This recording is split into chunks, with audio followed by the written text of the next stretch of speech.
Hello Aries, welcome back to my channel, The Vibes Inside.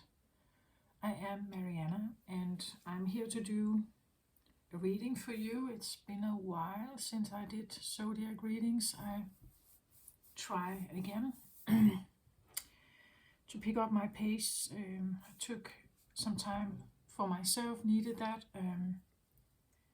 and I think I'm good to go. So I shuffled already, and let's have a look what we have for you here, Aries. The center card, I start with this one because it is always important card when it's in the middle. So I get the 5th chakra, Archangel Gabriel.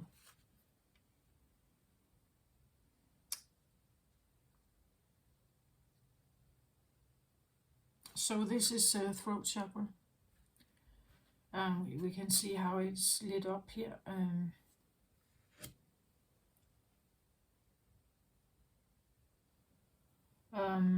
Where we start from the bottom if we are counting about them, right? So root chakra, sacral chakra, solar plexus chakra, heart chakra, and then the throat chakra.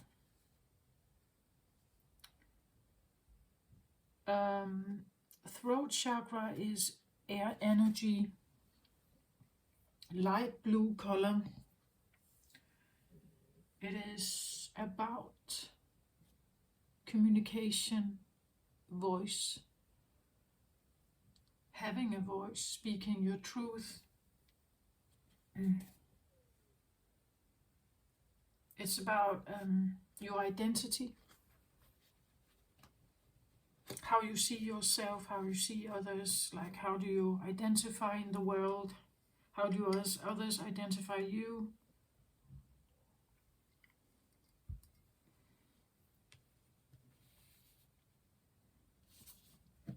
Put it a little closer here maybe.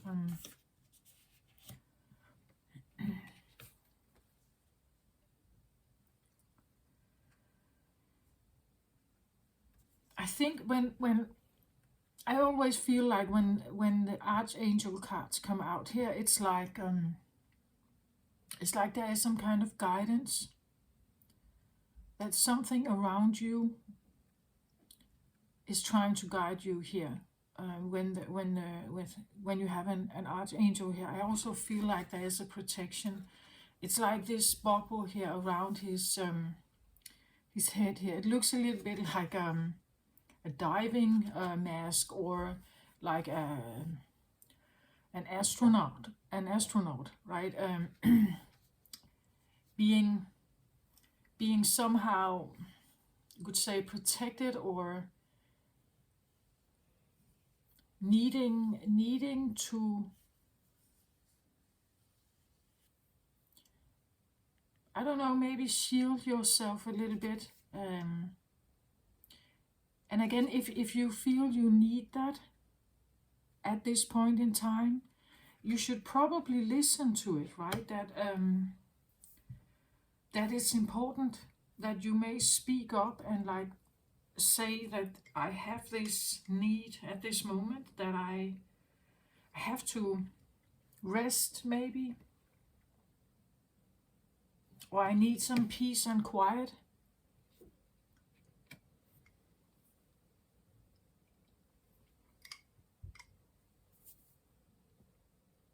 Well, I must say, Aries, peace and quiet is maybe, well, I wouldn't say it's your normal, probably.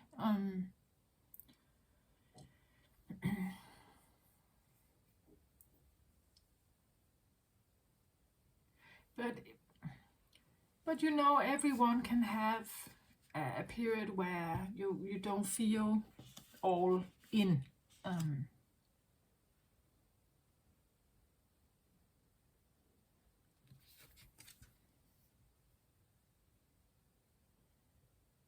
It's almost like it feels like the bubble is kind of concentrating with the throat chakra. It's like you are in a state where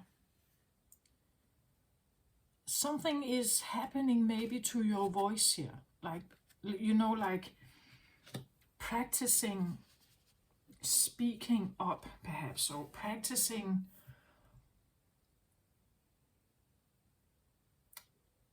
your way of communication. Because, like Aries, you can have quite a temper and maybe burst out with things, right? And maybe this is a time where you are trying to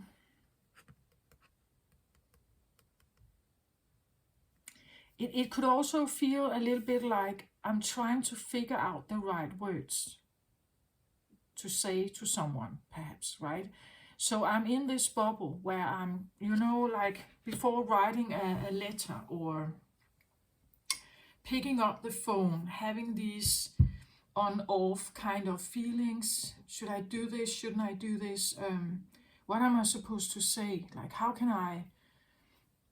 what is the right thing to say or do? What is the right thing to maybe offer? Or it's like being in a dialogue with yourself about something where like you don't want influence from outside to have like an impact on you. Like maybe you've had enough of that, like other people's opinions. Like maybe this is about finding your own voice, like your own opinion about something, or that the advice you have received from others is not what you think is right now. Like I feel like there's this like strong feeling of like really wanting to bond with your own sense of identity and meaning and values and moral and truth here, and kind of shielding it, working on it with like not wanting something to come in and wanting to have an influence on it or change it or make you second guess yourself or something. And for this work, if that resonates with you, you can, if you believe in these angels here, you can call in Archangel Gabriel to help you here.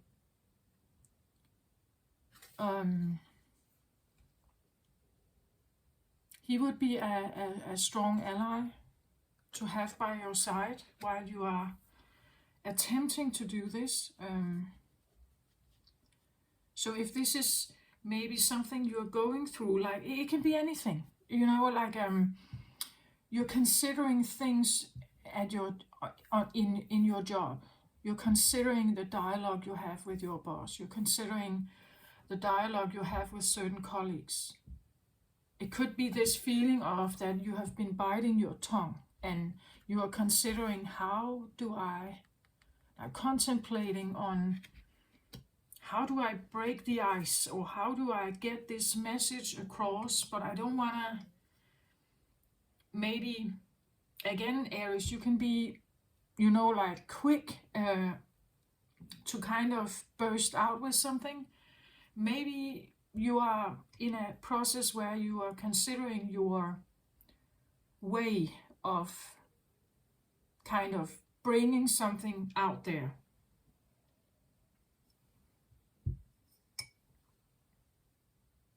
It could of course be that we have, this is an energy that is around you, Aries, that maybe you want to talk to them and they have kind of, like closed everything off, like they have closed the bubble around them. So you can't seem to get access to them here. Maybe this is a friend, right? Where, I don't know, a family member or so, maybe a colleague or a boss, and it's like they have maybe, like put an armor around them here, a helmet here around them, and it's like you can't seem to talk to them. Like there's no, you know, like when people take their, so this could actually be a situation of no communication with someone. Like when you look at them or when you think about them, this is how you see them. Like they have kind of closed off, put themselves in like a protective shield or something. You can't seem to have access to them in the same way you may have done before. But it feels to me actually more like you, like and maybe like the reason for this could be that you stand in front of someone who is not easy for you to communicate with, perhaps here.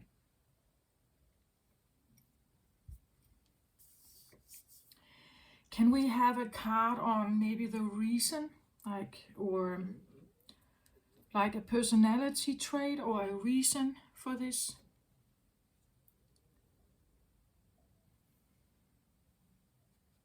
Yeah, look at this. I get messenger of fire here. Someone is biting their tongue. Like a messenger of fire can be fiery and bursting out, right? And you know, you could be biting your tongue here, or you are considering something about your own fire, Aries, right? You are a fire sign. Like the way you may come across, or the way you can burn people, like with your ways, perhaps. But your ways can also be fun, right? And alluring and active and dynamic and forward moving, and you know, like there is leadership here. There is go-getter energy, and that is not necessarily a bad thing, right? That's actually a very important thing to have also. So either this is you considering to maybe save some energy here, some of your fire. It could be that you feel the fire, right? Maybe you feel frustration or annoyance or something, but you're kind of trying to, as I say, bite your tongue. Or someone is doing that in front of you, like, or, you know, towards you.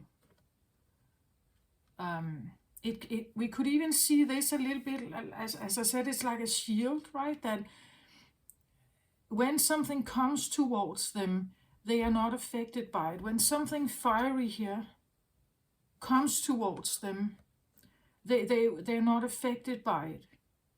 Like the identity here. This, we could talk about not taking things personal. Like when someone becomes angry, has a message of fire here, or passion, sex, lust, desires. Fire can be anything here. It's like they're not responding. It could be that like someone here is really working on controlling their fire here.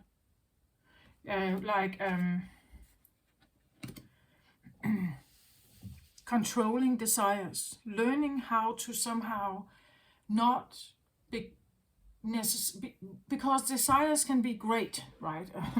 And it can bring us places, definitely it can. But some desires can take over, and some desires can control your life. Some desires can burn you out.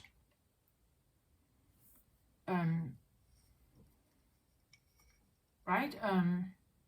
Some play and fun can get overboard. And it just feels like a shield, I must say that. Like putting yourself in a... Actually, he feels a little bit like the hangman. Like he has put himself in a bubble here to contemplate or think about something that may have to do with... Like she's a woman here, right? Maybe burning desires for someone who is extremely hot and feisty here, right? and trying to shield yourself from them. Trying to shield yourself from them. If this one this can be part of you, right? It can be part of someone else here. It could be an attraction thing that you're trying to control it somehow.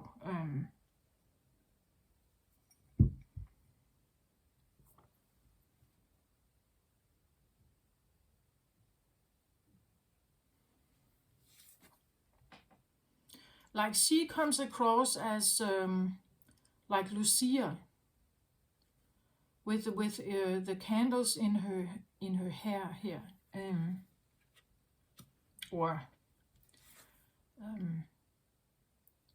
well,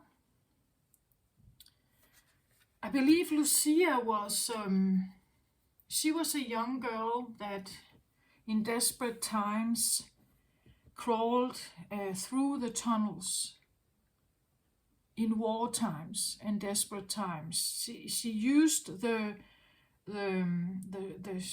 shield of the darkness to run into the tunnels. And with her she brought rest, like pieces of bread and leftovers to bring to the starving people who lived in the tunnels. And to find her way and still carry as much as possible, she made this candle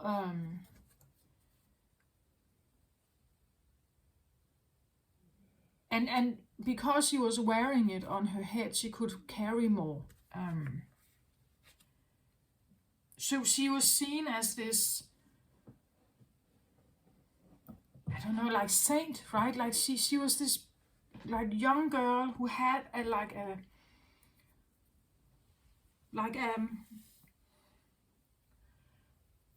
she wanted to help, right? She was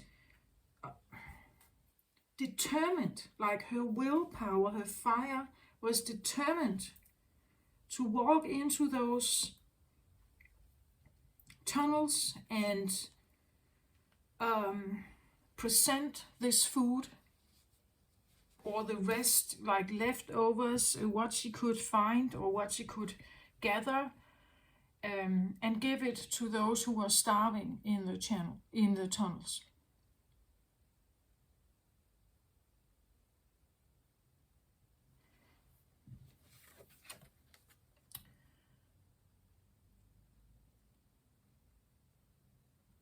Which is, well, that's actually an act of kindness, right? If this is Lucia here. So why is someone shielding themselves from her?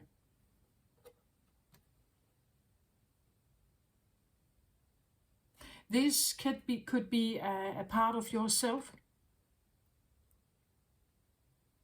because this could talk about, like you have, like having a tendency of giving, like giving a lot to others, being always helpful, always available, always, but like maybe wondering if that is always a good thing, right? Especially if you exhaust yourself. Like you have a lot of fire, so I would say you can last for a long time, Aries, right? But everyone can burn out.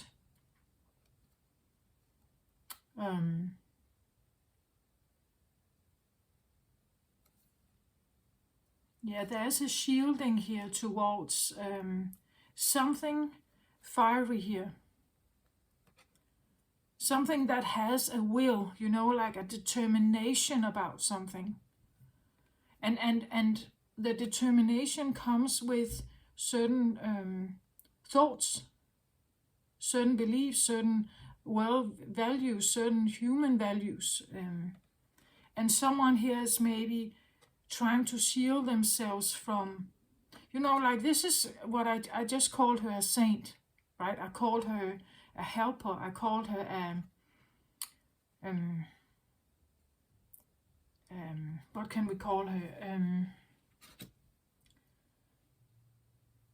someone who would be able to risk her own life by running into the tunnels, avoiding any kind of soldiers, and because the goal for her was more important. But someone seems like they want to shield themselves from that somehow.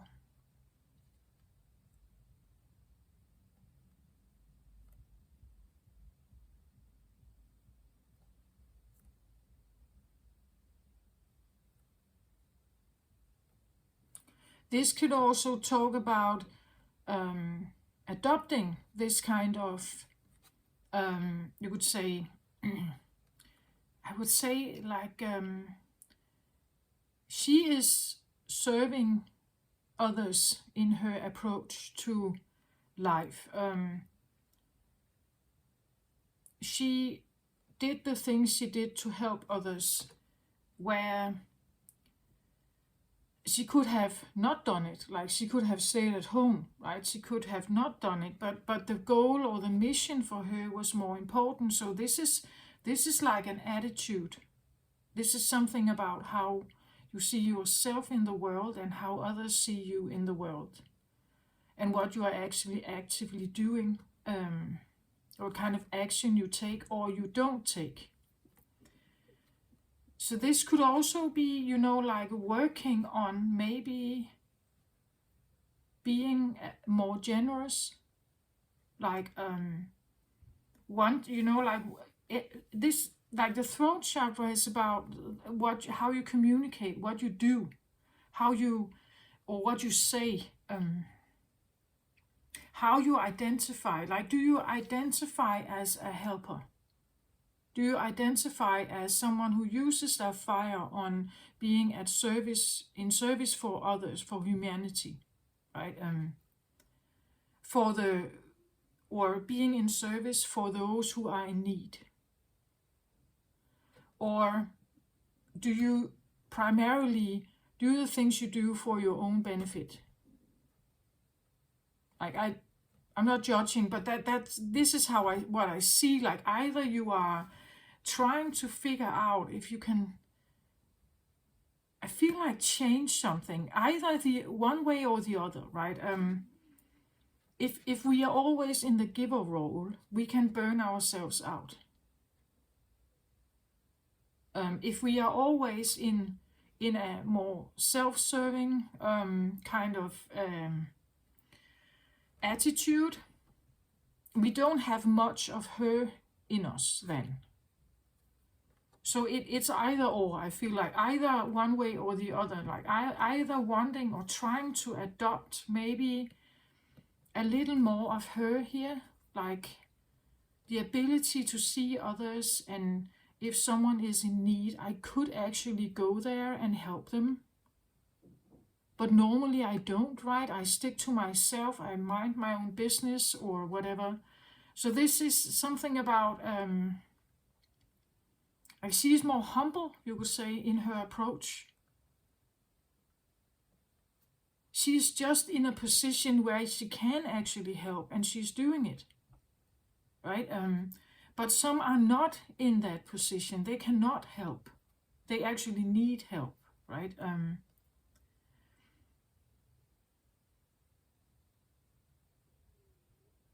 So it could be that you may have been a giver all your life, like her, right? And now you're maybe shielding yourself from it because you can't. Like maybe you are in a position where you now cannot. Again, let's say we talk about age here, or we talk about a disability or something that has occurred. So you're wondering, or you're thinking about having to rethink your identity, maybe as a Lucia here.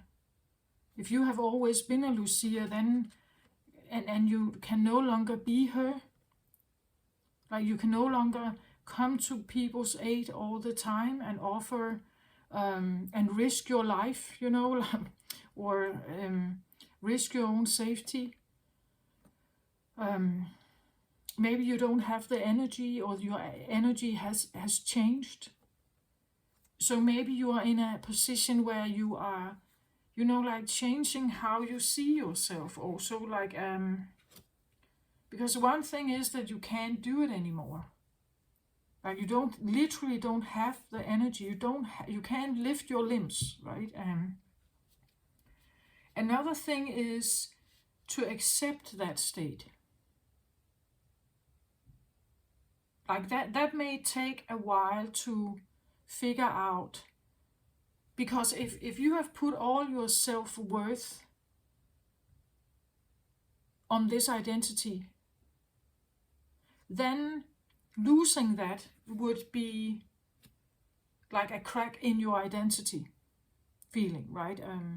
And how do you now figure out to have self-worth if you cannot be her, for instance? Okay, let's have another one here. It says, guide the illuminated path.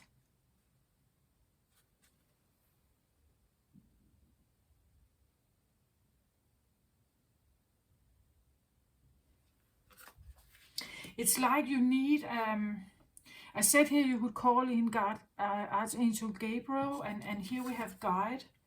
It's almost like,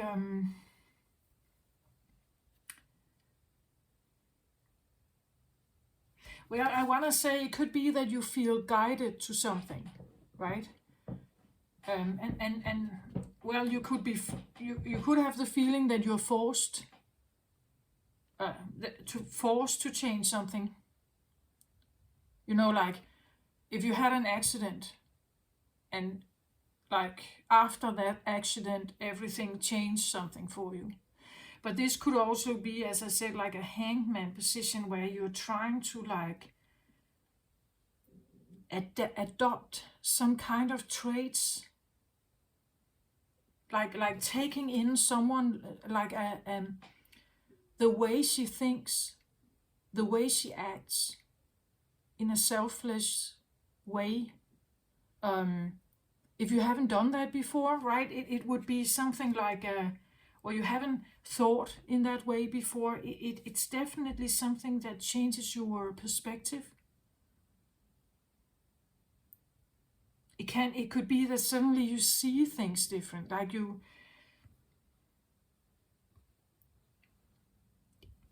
and feeling guided towards a change, feeling guided to go within and figure something out here. So maybe you do have a guide, like you literally have, we all have, but sometimes we don't really have contact with them, right? We can live an entire life without that. Look at the way she's holding her hand here, like a flashlight that is like pointing in front of her. And she walks through this rather dark forest here. There is someone with her here. It's a wolf. It says the illuminated path, but it, like it may feel, maybe it has felt very muddy here to figure out, like a maze, right? That you walk through this, not knowing exactly where you end. I said something about in the new moon reading I just did. I said something about the wilderness. The reason why we feel wilderness around us or in our life is because we are doing something that is utterly out of alignment with the real you, or the inner child in you. That's when we feel lost. That's when we feel we can't seem to, like, we have no compass here. It's because you are in the wrong field. Like your goals do not align with what is actually your primary original being. That's why it feels pointless or hard or difficult or not fun or not, like not purposeful. That could be why she's here, right? That something is happening here. The reason why you sit here is maybe because you felt like her, right? Like you were wandering through life, but it was so cold or dark or like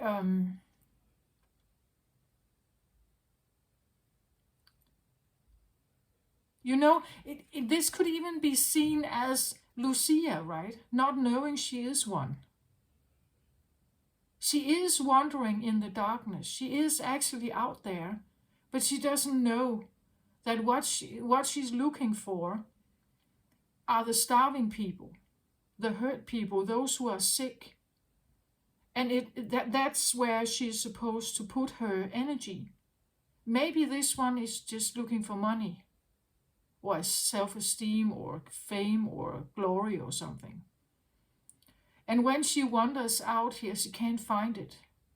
Like it seems like it never really comes near her, because she's not a magnet to it, right? The magnet may actually come when this one is accepted in you, right? When she is accepted here. But that is an identity shift, right? Because she may be looking for fame, glory, money, status, and she's walking here. And it seems like everywhere she goes, there is this coldness or maybe closed doors, or it doesn't seem like you get to, like, the things you are hoping to find is very hard work.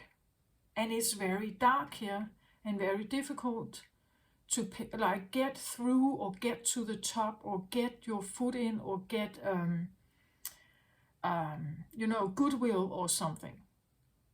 So she walks here, she's out there, but the path she walks, or the thing she is occupied with, is maybe more and more not feeling like it's purposeful. It feels meaningless.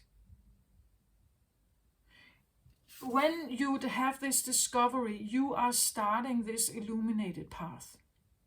You are starting the very first steps towards realizing that something is very wrong about your life circumstances. And that's why we have this bubble.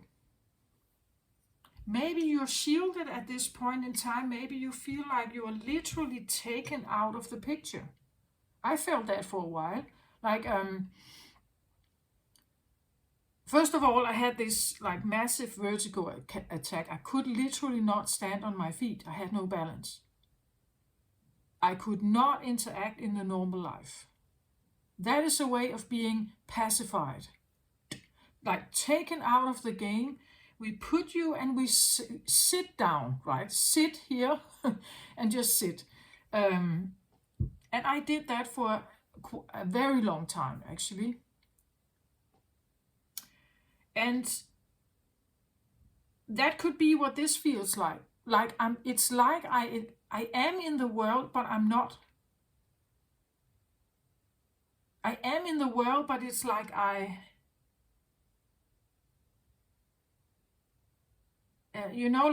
maybe you feel like the doors close around you. Nobody is opening the door. What they used to do, right? It could be that you are closing the doors, that you kind of say, I have to figure this out. What's going on? I have to figure this out. Why is everything so damn dark here? Or cold or something. It doesn't feel right.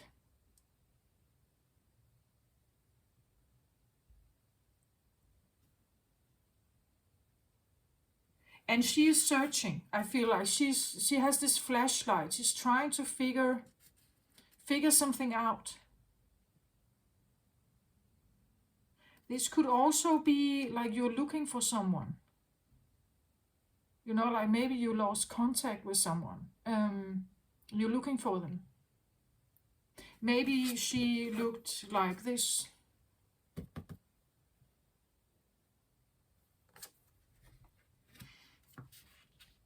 But again, when we look for someone outside of ourselves, it's usually just a mirror of something inside ourselves. I think this one is a part of yourself here.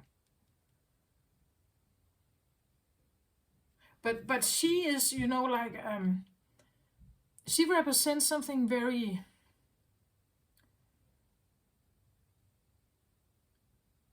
something kind, helpful.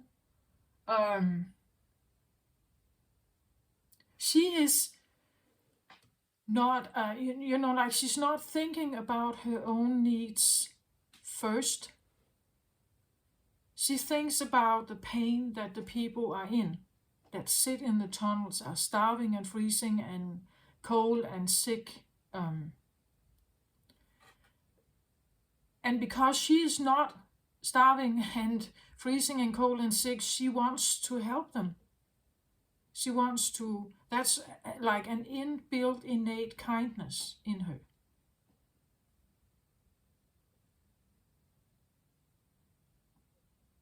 So she's like an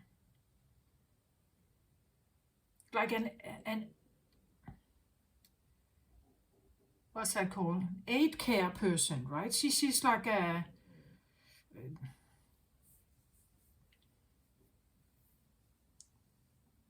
Samaritan.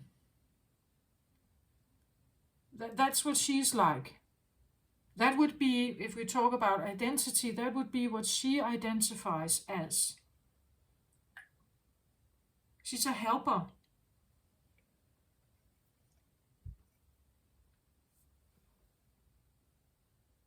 Like she could be, well, we could translate her into like, you know, like a nurse.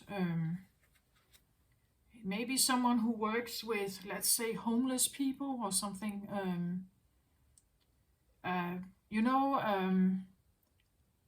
she's out there where it's maybe cold and dark and wet and there's no shelter. There's people living under some kind of like a cheap tent or something.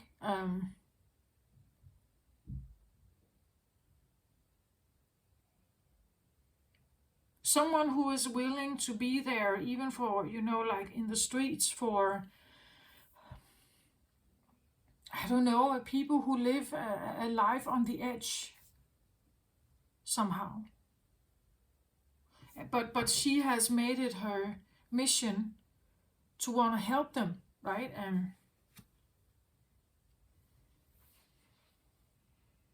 And there is this identity here of that is, I feel like it's in making.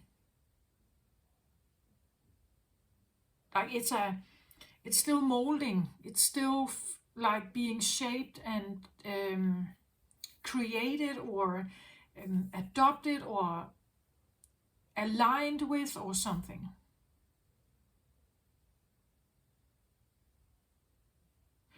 And in this process, you could have the feeling of you want to run away from it. Like you want to run away from wanting to be someone like this. As I said, maybe you have been this all your life. You can't do it anymore. You don't have the energy. You don't have the capacity.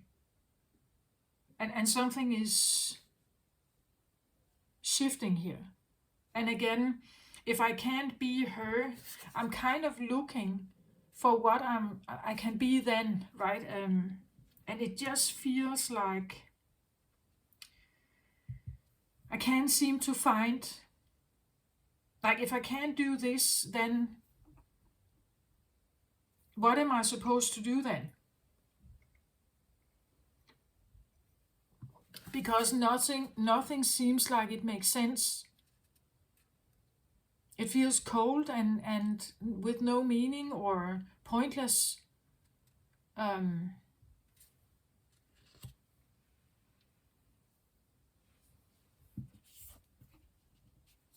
So I have Lilith here, the first woman. I am the voice of my body and soul. I choose the life that I desire to live. Interesting energy here. I look at the power here from her solar plexus and heart chakra area here. Like Lilith is, well, Lilith is, you could say, almost like the opposite of this one. Like she is the saint, the pure, the good, the Samaritan, the helper, the giver. She's nice, this one. Friendly, helpful, safe. This one is not like that. Lilith doesn't care. Like she has her strong opinions. She is strong-willed. You can't push her around. She won't necessarily comply. She is I am the voice of my body and soul. I choose the life that I desire to live, right? Nobody can point her in a direction. She cannot be forced. She will not fawn. She will not give in. She is like, she has, you could say she has a standard or a dignity around her.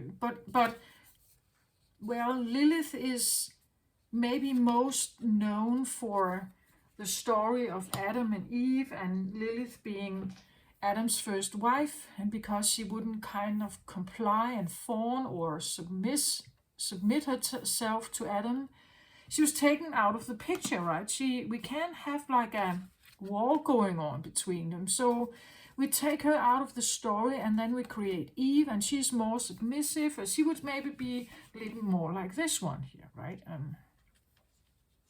She would be kind and gentle and maybe empathic and yeah, more submissive, more but good-hearted, kind, helper, giving, a Samaritan. As I said, she's not like that.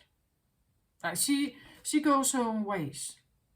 Like she would dress how she wants. She wants to, again, maybe she is quite expressive. Maybe she's a naturalist, bathing naked on the beach, and she could be having provocative clothes, whatever we want to call it.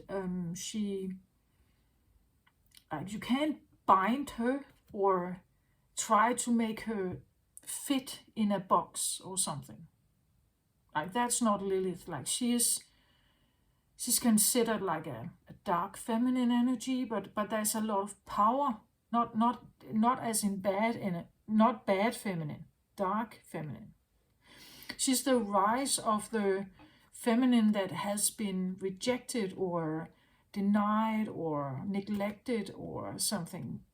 This is the feminine that speaks up, right? She's the one that is not just submissively staying silent and complying with the terms. She is speaking up. She says no. She says hell no, right?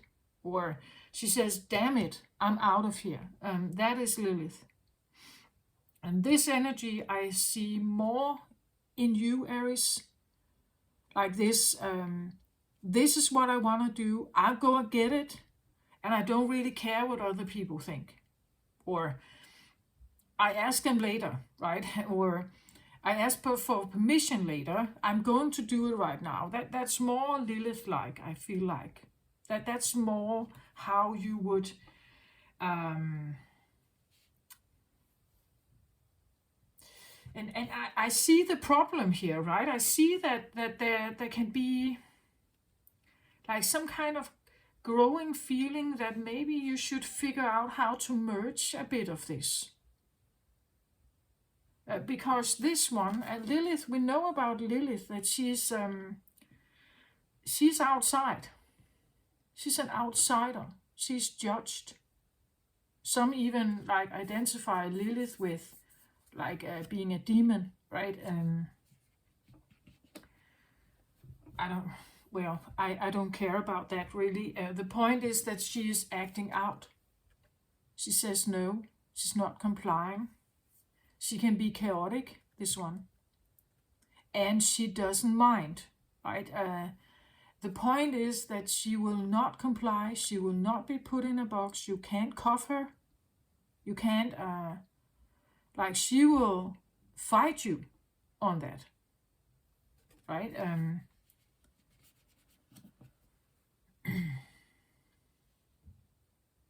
And it could be that these can be combined, because I want to say this one, she's not just this little pure thing.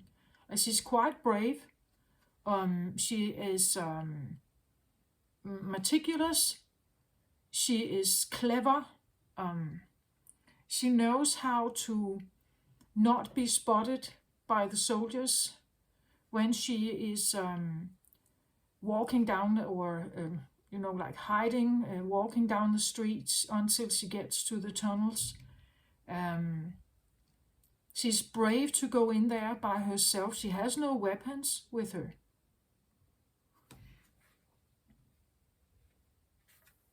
And those who are in the tunnels are suffering, sick, sad, wounded, or so you can just identify with helping the homeless, or helping out, homeless pregnant women in the street, or rape victims, or drug addicts, or prostitutes, or whatever. She would be someone who would care about them somehow, and do something to help them, right? That would be the Lucia image here, where I want to say Lilith, she could be like that, but it could be because, let's say, Lilith was rejected from the Garden of Eden, right? She was rejected because she was a rebel. And because she was a rebel, she was thrown out. So she knows what it means to be thrown out. She knows what it feels like. Her anger, her frustration, her fire knows what it feels like to be rejected, neglected, thrown out, given names, considered bad or wrong or whatever. She knows what that feels like. Being judged. And not just by one person, but actually by everyone who was listening, right? Everybody who knows the story. There's this ripple effect, right? That when people start gossiping, then they gossip more, and stories are shared, these narratives here. So Lilith knows what it means to be thrown out, being an outsider, because she was fighting for her right. Lilith stayed in her true essence, you could say. And because she did that, she was thrown out. So if we want to talk about a wrongdoing about Lilith, is that the world, or you could say God, in the story of Eden and Adam and Eve, or Lilith here, it's like there was no real acceptance about her existence. Like her true existence was not accepted. It's like I made an error with her, right? We made an error with Lilith. So now we throw her out and we create an Eve, right? And now I haven't flawed she's not flawed. But this one could be the feeling that there's something about maybe my fire here, my inner leadership, that is not accepted. Equality, it's like men and women, it's like real leader equality is not really present if we think about Adam and Eve.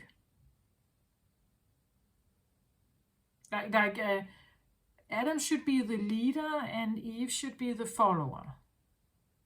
But she is not like that.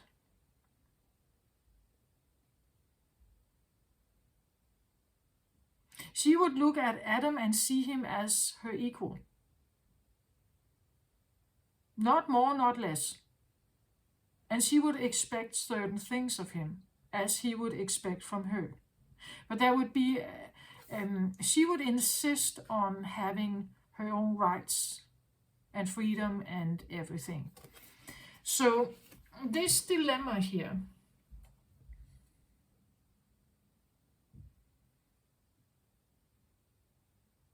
is, I don't know, I think it's rather clear actually. It's like there is a,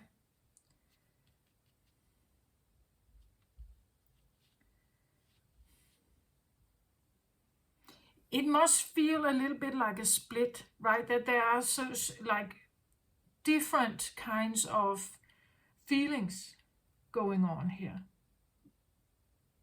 Something that says, damn it, no, I do what I want. I choose my life. I want to go where I want to go. I choose the life that I desire. I don't care what people think. And that would definitely, I think that is very much like Aries actually, right? That it's can be. It doesn't mean that all Aries don't care what other people think. But I think that it's part of the energy. And there is power in that, right? There is a certain power in having that attitude and just go and get what it is that you want.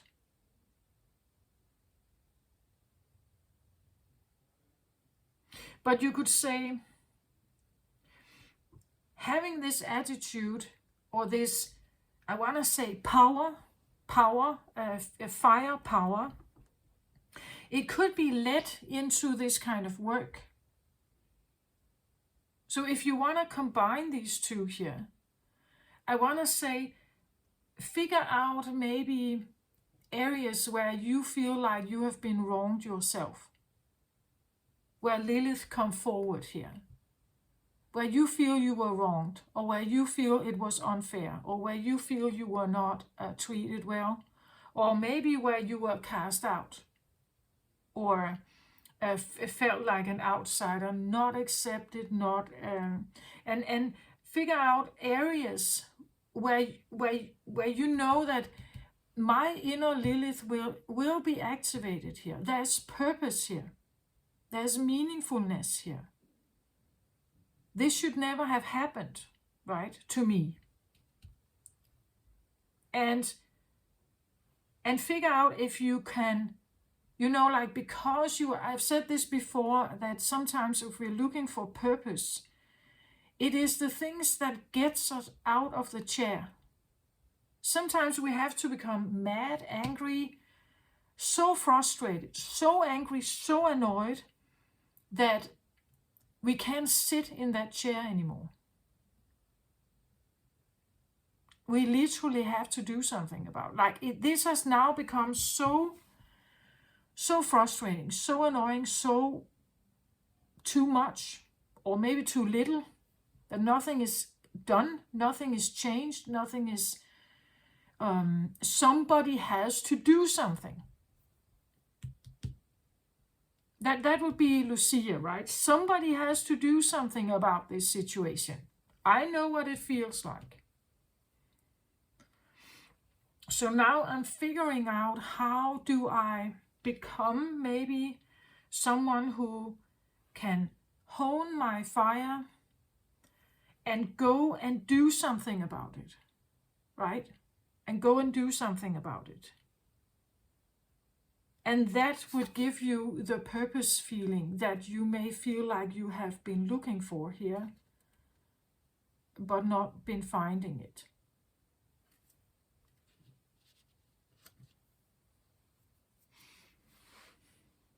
Then there is meaning behind it. Then there is purpose behind it. Then there is, but again, we can talk about a situation where someone has been doing this all their life.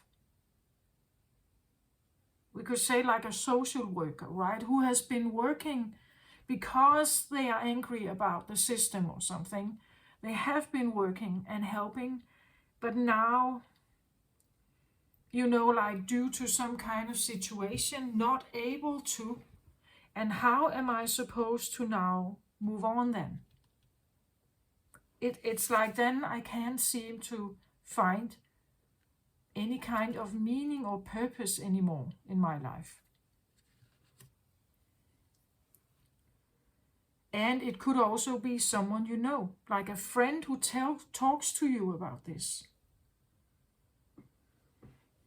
Or a wife or a husband that is in your, you could say, space somehow, who is like split between, like the fire in them, the rebel, the you could say fighting for my right kind of feeling here, and then turning that into maybe a purposeful action here that can literally help others. Maybe you didn't get the help, right? Maybe you didn't get that help, and you would have wanted that someone would have been standing up for you, right? So when we also talk about throat chakra, this can be communication. Maybe you write articles about this. Maybe you become a writer. Maybe you write books about this. Maybe you write, like this is about education. Maybe you educate yourself in an area so that you can speak about it, become an expert, or a teacher, a mentor,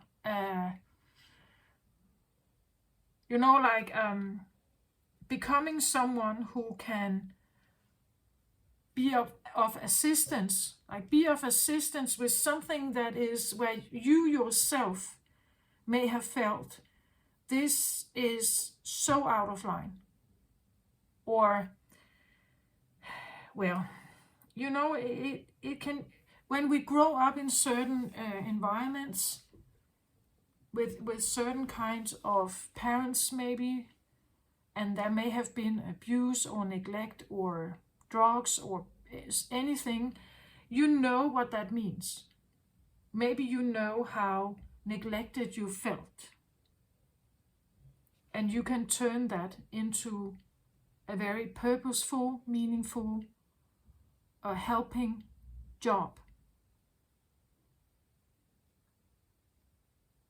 If that is what you're looking for.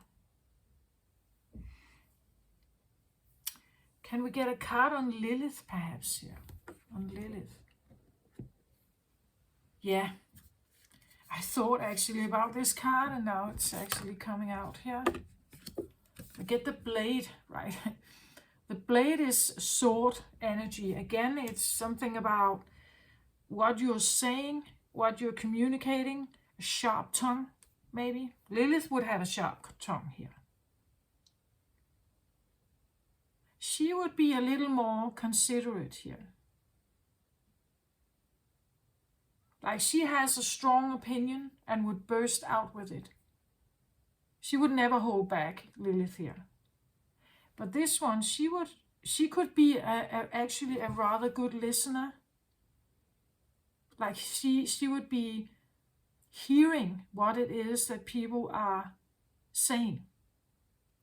And she would also listen to what it is that they actually need. Not what she assumes, but what it is that they're actually requesting. What is it they are looking for? What do they need? Is it a blanket? Is it food? Is it a doctor? Is it whatever it may be? She is not just assuming, she is actually listening and then trying to find it, right? Where this one could be more opinionated and burst out with solutions, or burst out with like quick, feisty solutions maybe. As I said, it's like a sharp tongue here. Not holding back. And some people do not like this, right? They get actually a bit, you know, well, some can become scared of this. Some can like really hate it, like when someone is never listening.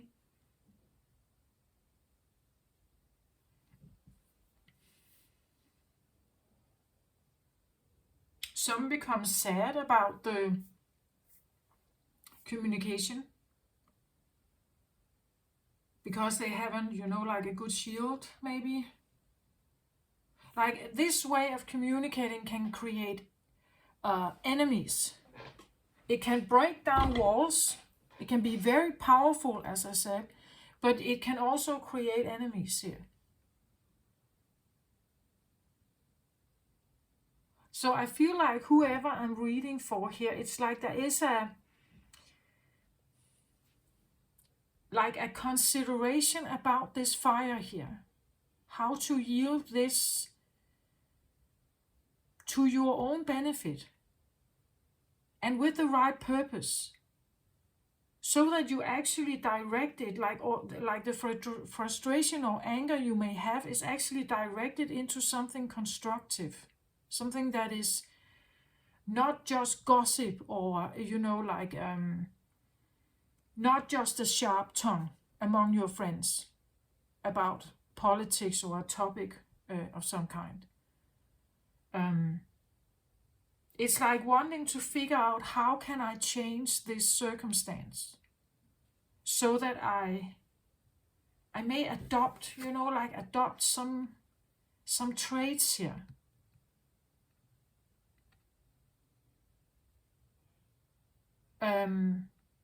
Maybe that would be a good thing, right? So maybe you are in a learning situation, right? Studying how someone like this is thinking and acting.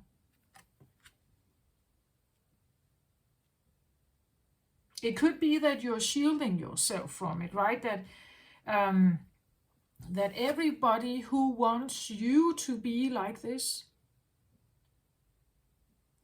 be kind and helpful and considerate, and, you know, like maybe this is an expectation that you're supposed to be this saint or something, and you don't want to hear it because you are Lilith here.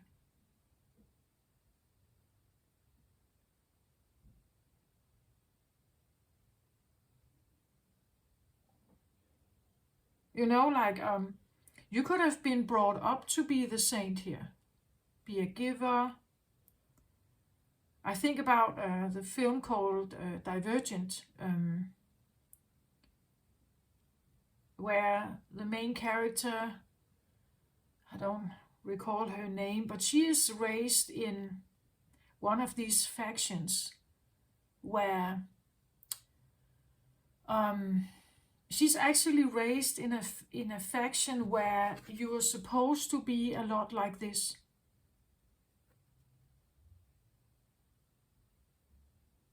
Like involved in charity, give to the poor and homeless, those who were cast out of the factions, those who disappointed, who couldn't make it, who were outcasts. They were into ecological farming, They thought about nature. They lived like, you know, they were not into vanity. They all wore the same plain clothes. It was never about money or status or anything. It was a very humble life. And she was born and raised in that faction to be that.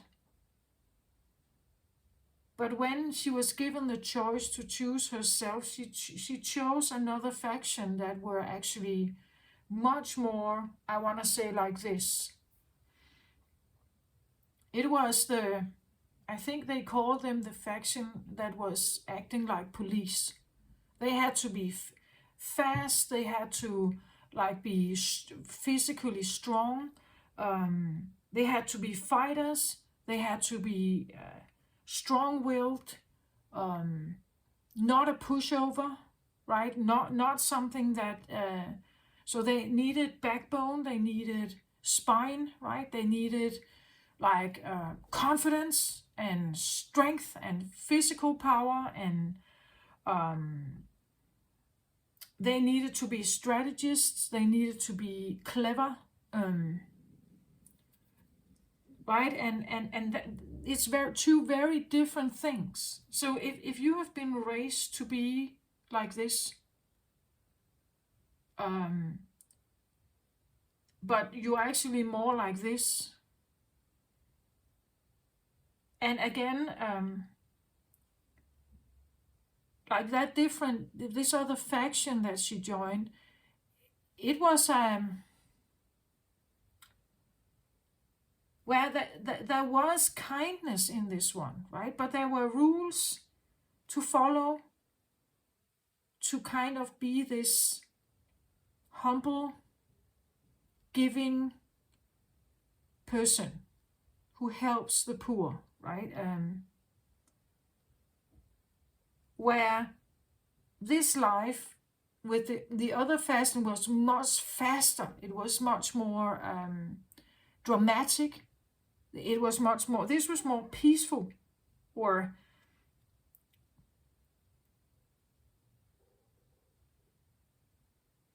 well, there was a certain kind of moral here. This is much more dramatic, much faster. It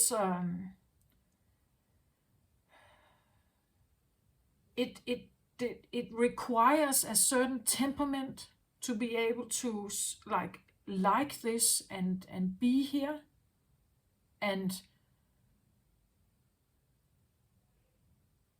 accept this, right? She is, you can, as I said, you cannot knock her over. So she would be good in a conflict. Like she wouldn't just bow down in a conflict, right? She wouldn't be knocked over by someone else's force towards her, or opinions or something. She would fight for her right here. She's like a warrior queen somehow, right? Where this is more like a peacekeeper kind of energy here. So if you were raised like this, you could say, but actually feel more like this. I choose the life I desire to live, not what I was maybe raised to be. Then that's why we have the boble again here. It's like a shape-shifting, or like a changing of identities, priorities.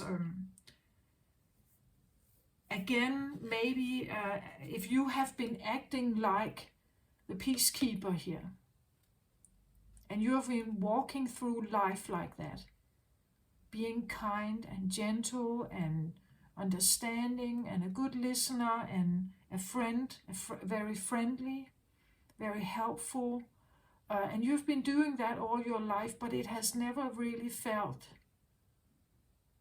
right to you, right? Again, she's walking with this flashlight. It feels cold, it feels dark, not knowing exactly. This is a bit like how the main character felt. She was carrying out this charity work, this peacekeeper kind of work, but she never felt right here, right? She never felt, it never felt purposeful, meaningful. It never brightened up her heart or her, and look at the difference here, how she is looking here for the flashlight, and she's trying to use her fire here to shine a light to see if she's on the right path here, where she's going.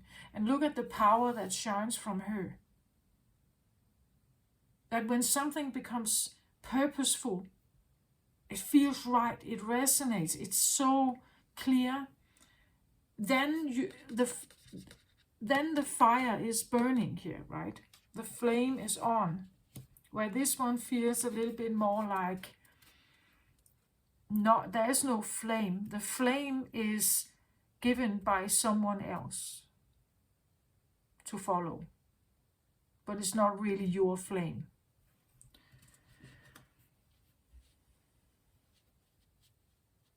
So either way, I don't know which way it is here, right? It could be that you're shielding yourself from something that expects you to be Lucia here. It could be that you are wondering if you could somehow incorporate a little more of her. Because sometimes it's helpful. When we have friendships, if we are only Lilith here, the friend has to be someone who can accept this very forthcoming, feisty, sharp tongue.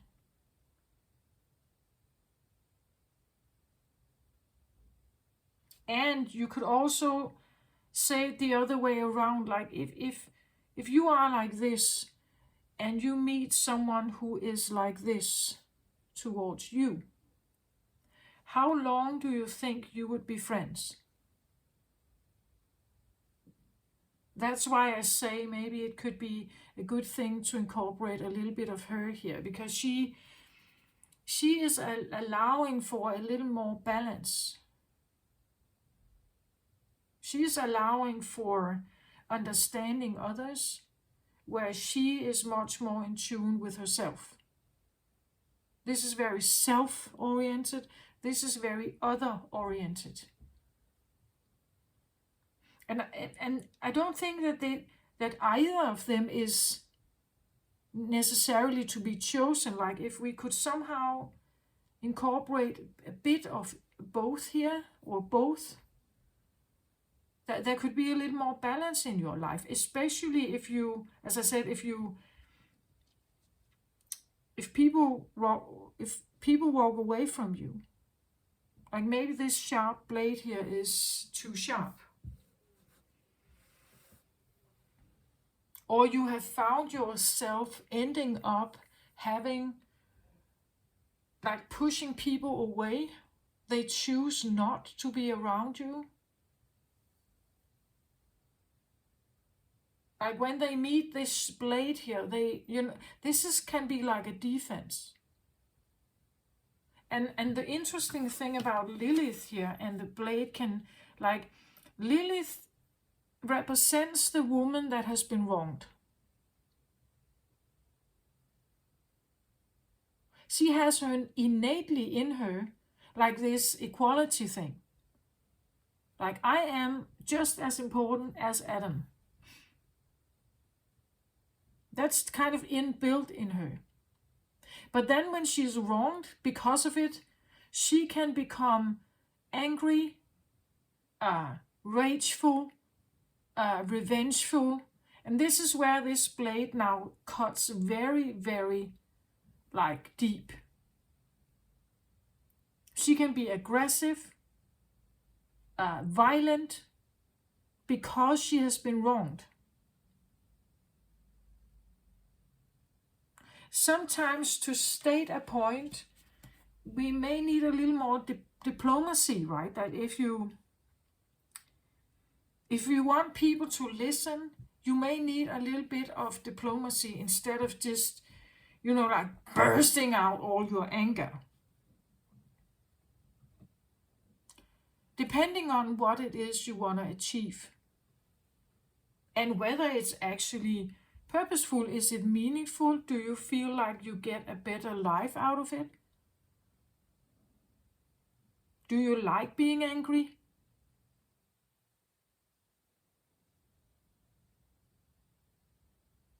Or whatever this is it, like you can sit in your living room every single day, watch the news, become angry about something that happens in the street. And you can become angry every single day, point fingers and, all this stuff. But when you get out of your chair and you decide, okay, what if I want to do something about it then? If I should be the one, it seems like the politicians are not doing anything, or the police or something. So what if I want to do something? What if I want to be helpful? What if I want to make a difference? So how do I come from my anger, from frustration into actually maybe also a long lasting, like it's not just a few weeks we're doing this, like we are actually doing this for a longer period of time, offering something. Maybe this could be like volunteer work. This could be that you join some kind of organization and you do, or church or something, and you do some kind of volunteer work. Again, she is not paid for this, Lucia here. She's not paid for this. This is something she does out of her personal heart space, because it's the right thing to do. Again, she can put herself in their shoes. It could be me sitting there. That's how she thinks. If I was sitting there, starving, being cold, hungry, sick or wounded, I would be so grateful if someone came and gave me that blanket or a hot cup of soup or whatever. That would be like, that would for a minute just make me believe in angels, right? Or something like that. Where this one, she doesn't think like that. It's like she could also be in a position where she's not challenged. Like she may have a home, she may have money or a job or something here. This one could be charitable because she could just as easily have been the ones in the gutter. That's why she understands them. That's why she wants to help them. That's why her heart melts and wants to offer something. But I see the problem, right? I see how this can be difficult to navigate. And if you were raised to become like the charity worker here, or volunteer worker, or be generous and kind and helpful to other people, but actually it's,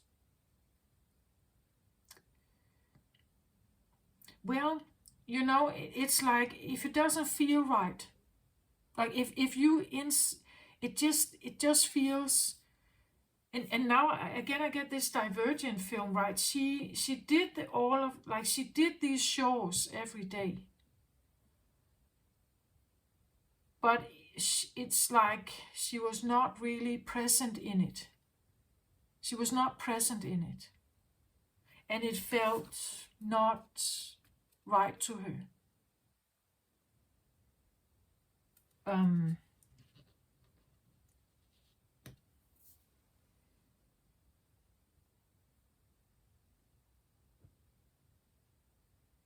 So let's just another example. This could be the volunteer worker in the streets, walking from person to person, offering a cup of soup, looking if there's some kind of wound that may need a different bandage.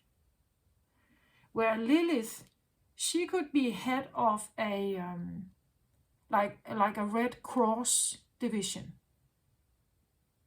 who figures out how to gather the money so that we can send people like this into the street and do that kind of work. You know, that's kind of the difference. This is where you come from more like a page of fire to an emperor. But, you know, it depends on which way we are looking. Are you on a humbling path towards humbling yourself? Or are you on a path towards leadership? Taking matters into your own hand, creating your own NGO, or whatever this is, you know? That's what I see here. And being in this bubble of figuring this out.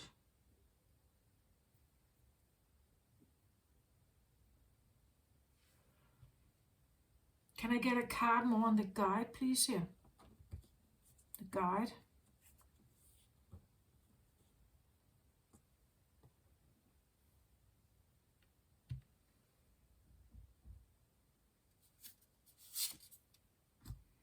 So again, here I said, we have this card. It says sacred gratitude, reverent appreciation, and prayer.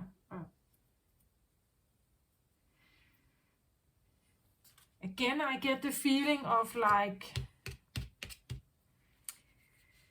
sacred gratitude, like sacred mission, reverent appreciation, prayer for the sitting in prayer for the hungry and for the poor, being this you know, Samaritan, non-like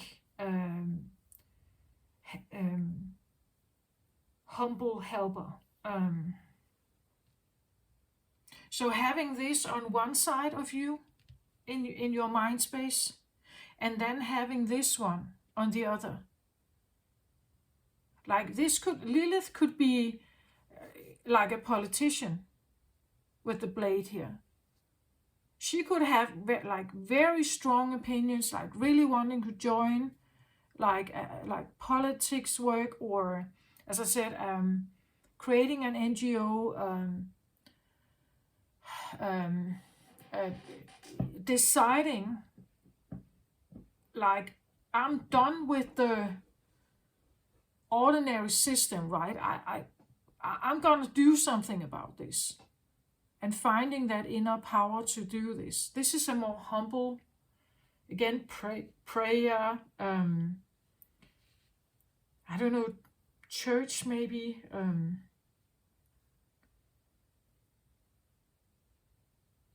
This is one side, I would say, of like feminine energy, and this is the other, who had enough.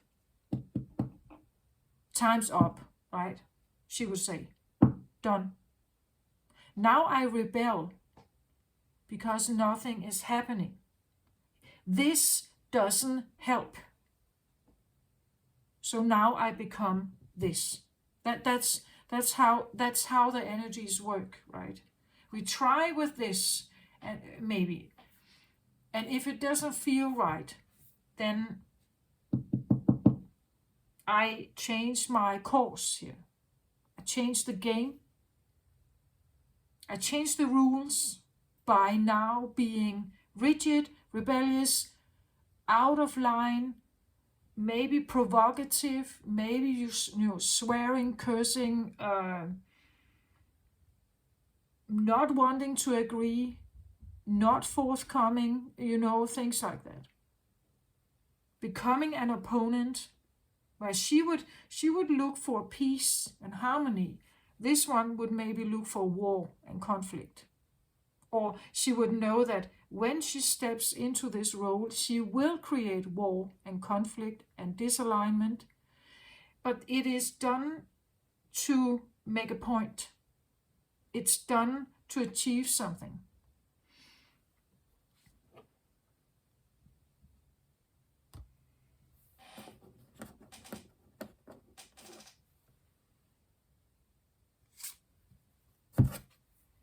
So for Lilith here, I get the moon.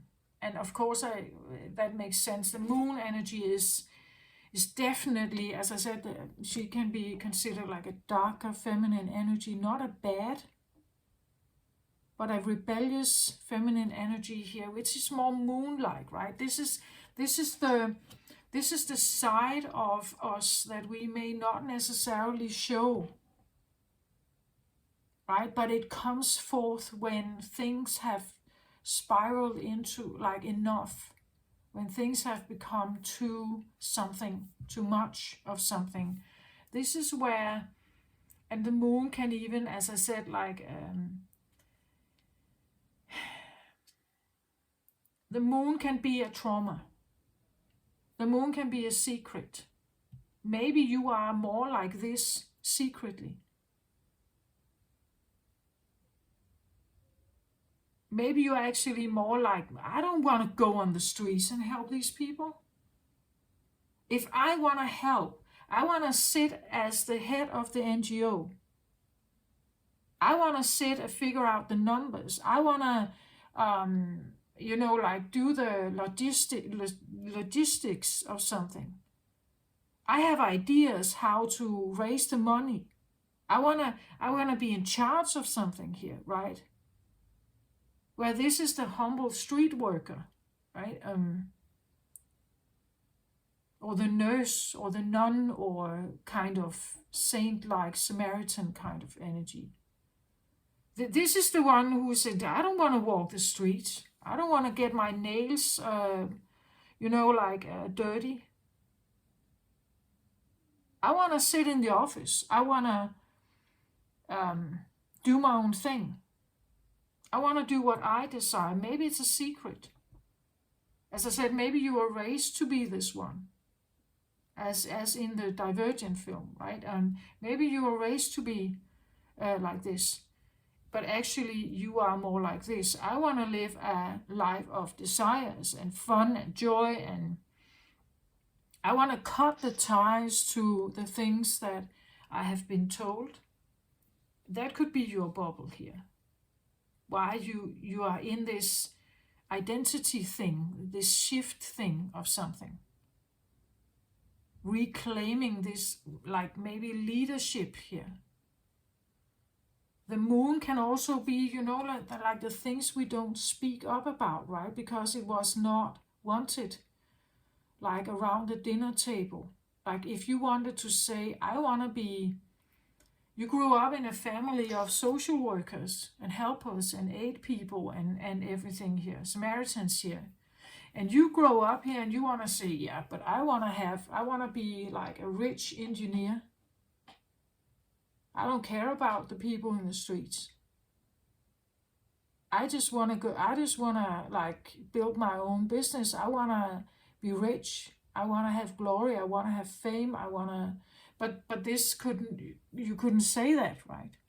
This was unethical. This was considered like really bad. It was considered like blasphemy, almost. Something like that. So your sharp tongue here of something is maybe a secret.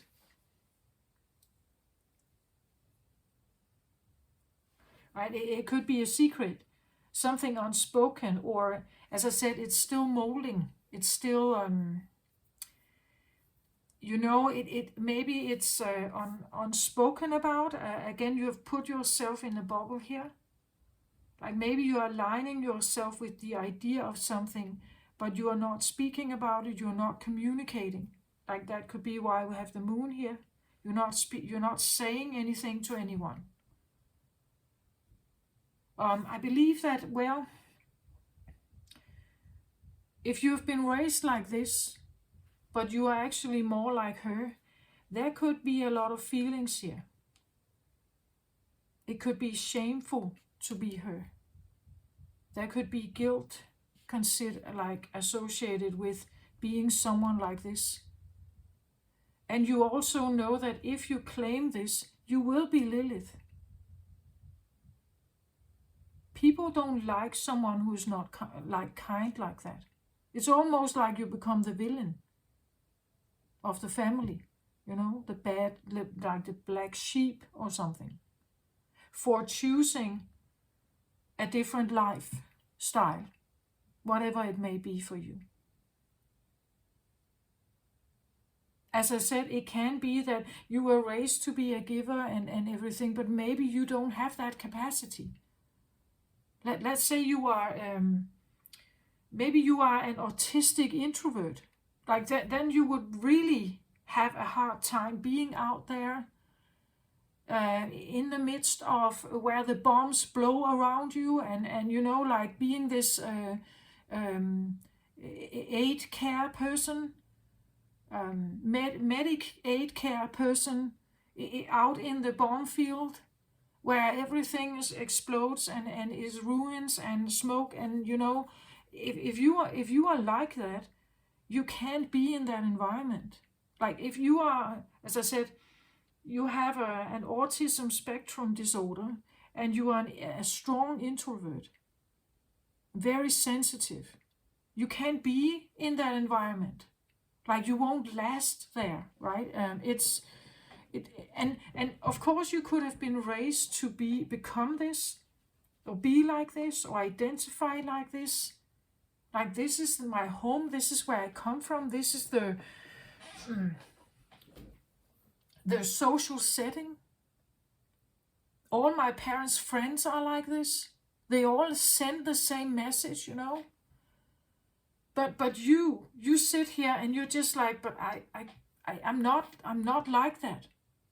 And to speak it, to say it here with like really burst it out like that, would put you in the black sheep box. And maybe that's why she is a moon here. It's a secret. You're not speaking it out loud. You're not saying it. You're keeping it to yourself, or you can feel it, right? You can feel that there is this dissonance in you. As I said, like a split, like there's maybe all this family thing to consider, and then there's this new thing that is molding in you that you're kind of needing to look at and maybe accept about yourself. Knowing that, like, if I actually identify more and more like this, I will become Lilith in this setting. I will become Lilith because maybe, you know, like my family won't like it. Maybe society won't like it. This could be considered egotistical. But again, I want to say, some who embrace this energy and go like down a route that is very maybe determined here on their own, with their own will, like they can actually end up creating very big businesses. Maybe not a business that has anything to do with like volunteer work or aid care or something, but maybe it's a business that will be big, and there will be jobs here. People can get a job here. Maybe you are into, something like, I'm just saying, let's say it would be shopping. You create like a giant, or maybe not giant, but you create a business where people can shop things. You sell something, right? And so maybe a web shop or something. You send something, you sell something, and you now become a business owner. Maybe you are into economics. Maybe you are into mathematics. Maybe you are, like, as I said, engineer. Maybe like maybe you want to be a baker here. Have your own baker shop. I don't know, right? But it's something that is not this. It's not this. It's something else. Maybe like as I said, if you are an introvert, maybe you are very good with numbers, maybe calculations, bookkeeping, or things like that, and go down this route is something that they may not understand.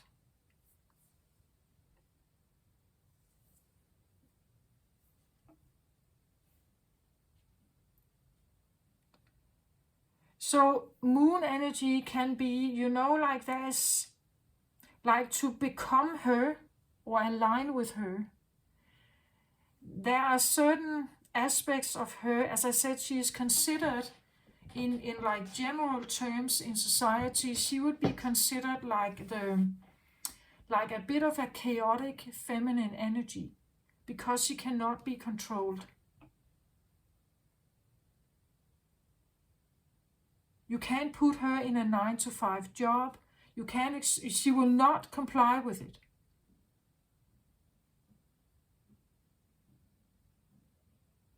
She will speak up, she will hate it, she will do what she wants. And therefore, she can be someone who loses her job, she can't keep a job, she is uncontrollable in some way. And because she is that, she is not reliable, trustworthy, dependable, and so on, which normal matrix workplaces require. This one would be trustworthy, reliable, loyal, and so on. She is not. She does her own thing. That's just how it is. That's part of her. And I think I see that in Aries, like there is something about Aries that just, it has to go somewhere. If there's a desire, it has to go somewhere.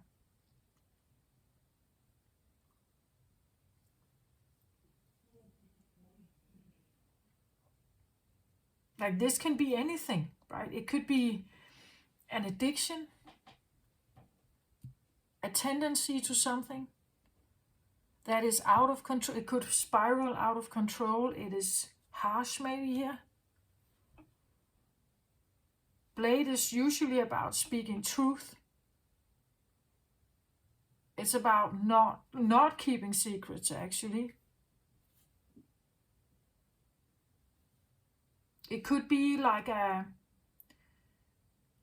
shadow identity, like someone who is very kind in their job. They are this Samaritan in daytime, or at work they are this, and when the night falls, they become like the dark seductress, right? In the clubs.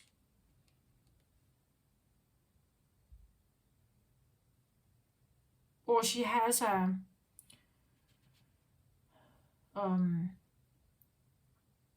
there's something she's communicating like on another channel. You could say this is one way of how the world may see you, and then you have this other I don't know, maybe community where you're communicating something, but it's done in a bit of it's like a writer who writes under a synonym, not using their own name, or something like that. Because if it came out, if this became known, I would become the Lilith here. I would become the black sheep.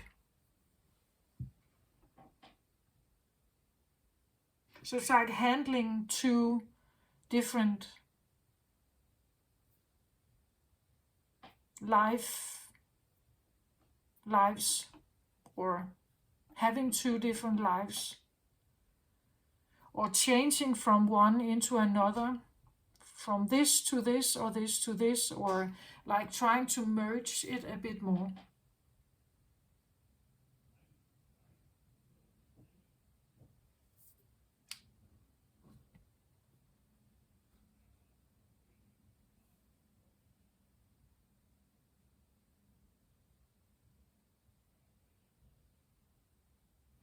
So I took one more card here on the fifth chakra here. So I get Joan of Arc, and it says, the warrior of light.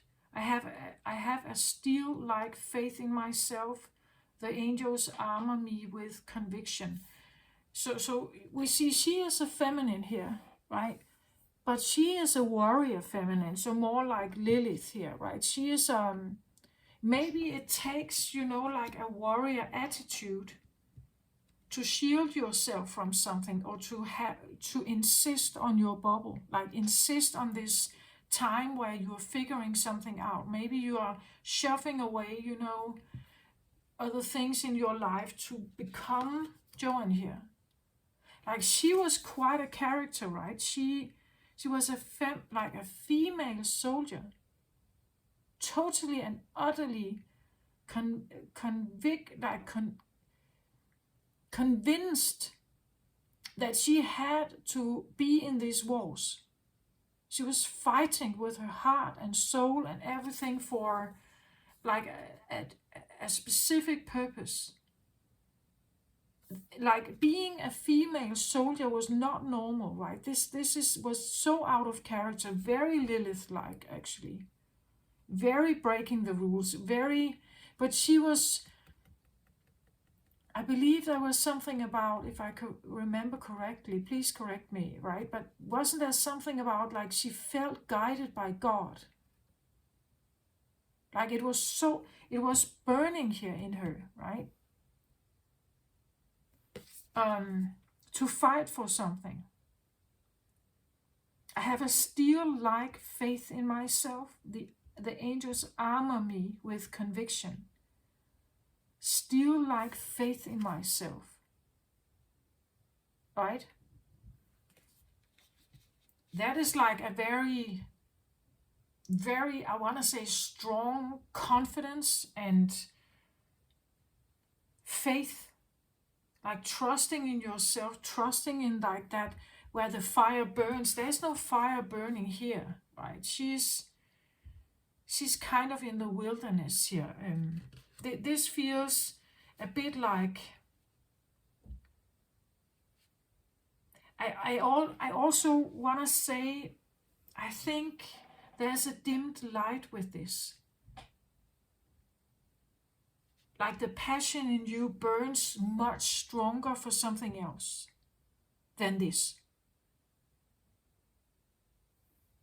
Maybe there are other zodiacs that actually do this. They are more aligned with this. You're not really aligned with it.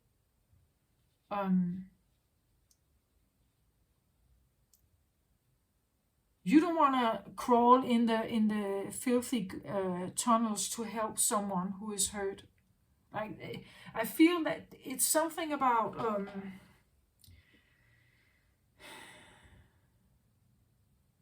I have another calling towards something.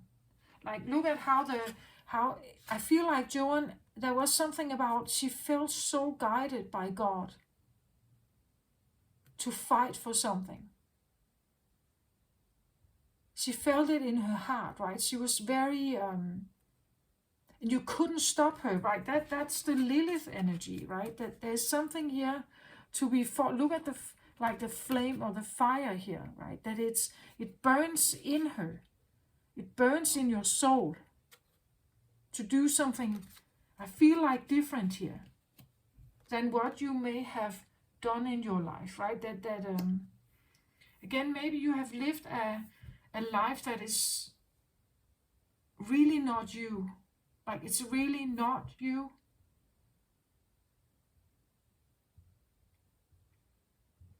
Again, it can go both ways. The warrior of light here, we can say the warrior of light she can be a warrior of light. She is brave, this one. But it's like the attitude that she enters the streets with is different than this one. Warrior of light. Light is, you could say, considered to be kind. It's considered to be helpful. It's considered to be the right thing to do, the right war to fight, for goodness, for light, for mercy, for love, for consideration, for maybe I need to fight this fight to have long-term peace after. So I'm fighting for something that, like, deeply in my heart, I feel like it's the right thing to do. It can be for myself, but actually also because if I get myself involved in whatever this is here, this is where my strength comes out. This is where I can really show who I am. This is where I'm going to shine here. Nobody is shining here. Like, this is not shining. This is looking for a flashlight, for something that just feels right. Here you are driven. You yourself are driven by something that is so clear, crystal clear in your feelings, your thoughts. And that's the alignment, right? It becomes more and more clear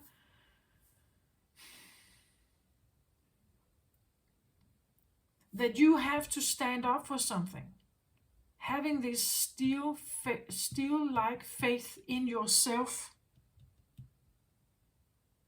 that you are on this earth with a certain sense of quality. And that kind of quality can bring something special in this world.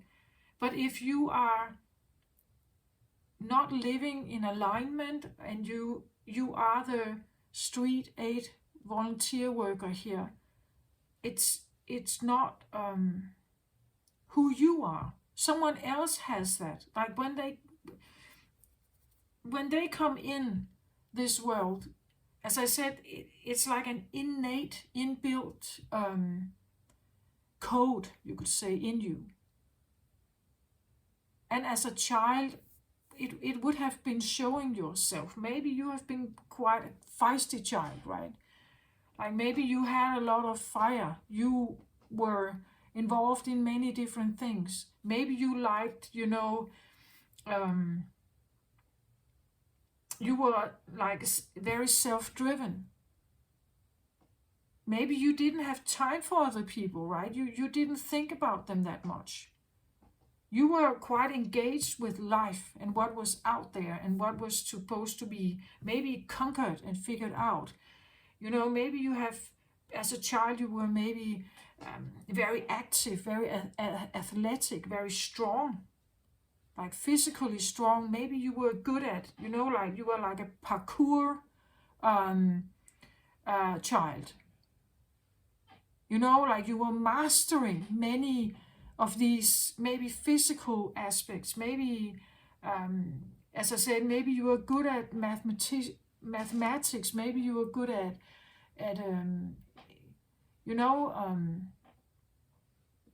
maybe you were in that, like you were that kind of brain, right? You were that kind of, and as I said, maybe you were introverted. Maybe you were not even social. I want to say this work kind of requires a sense of social interaction. Maybe you don't even like that. You know? Maybe you want to sit in an office down the hall by yourself and do your stuff. You know, that's, and there's nothing wrong with that. We are different, right?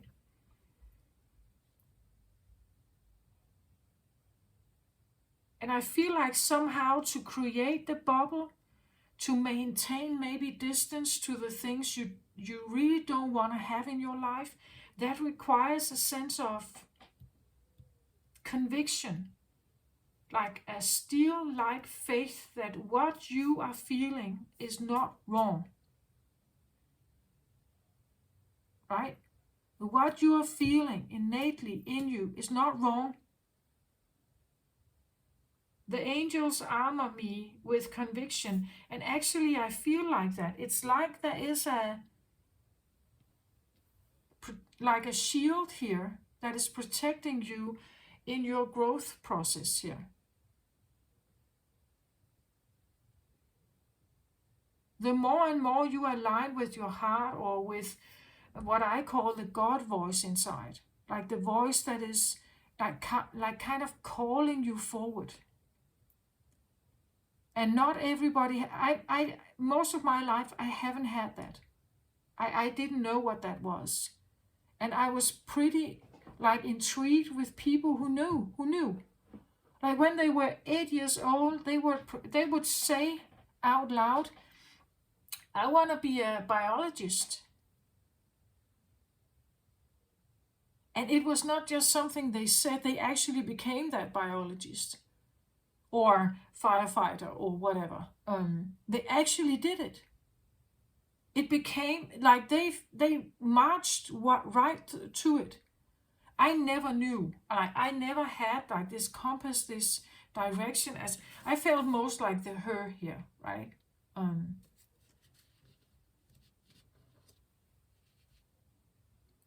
I felt like I was doing something, but it didn't really feel. And I think it's because like the wilderness and the darkness, the muddy kind of existence comes when we are not aligning with like the real light in us, the true innate light in us.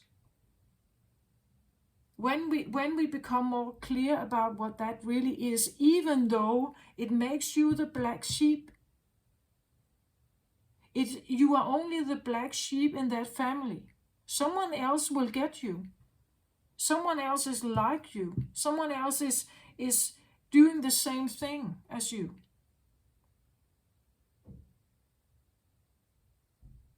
With them, you will not be the black sheep. With them, you will be fine. They may actually like your sharp tongue or your sharp honesty. You don't have to hide there.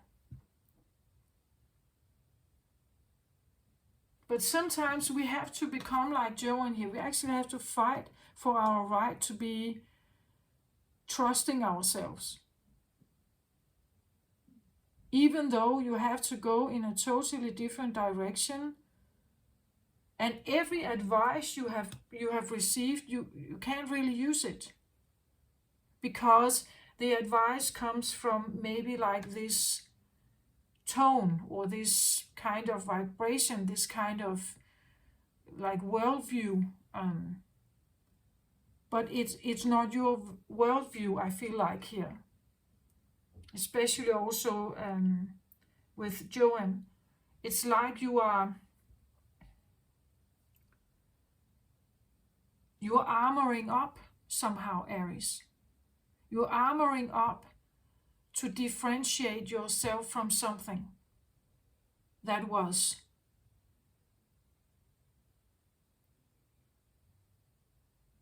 You're claiming your own leadership to live the life you truly want and is in alignment with you.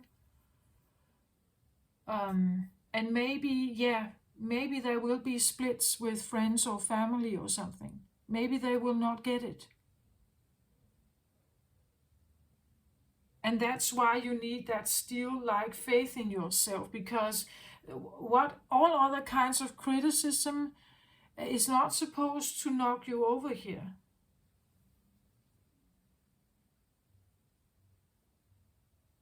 Again, an Aries that has been raised to be a little mouse, right? Or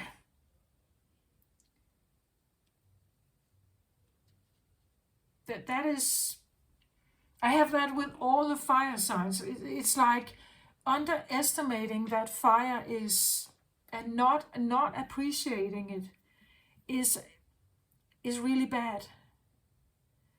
I have felt that like a pushover feeling from Aries myself. Also, I know that it can be quite a volume if you're not prepared. But there is such strength in this. In tarot, there's a reason why the Emperor is an Aries card.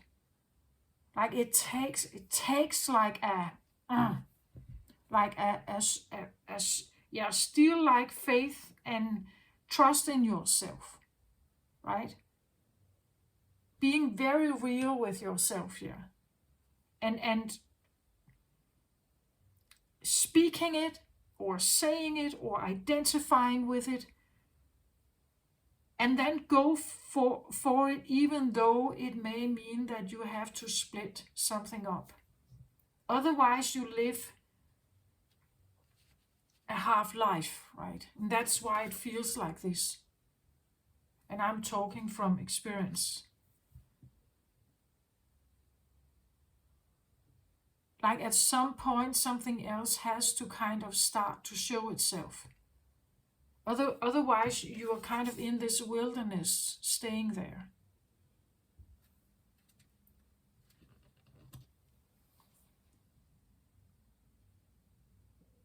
But again, the center card shows this bubble, right? It's like you are protected,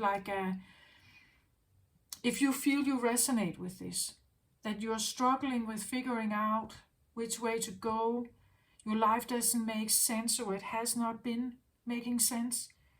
The things you have been involved in, it hasn't been right, or it has, maybe it's burned you out, like you have lost all your energy.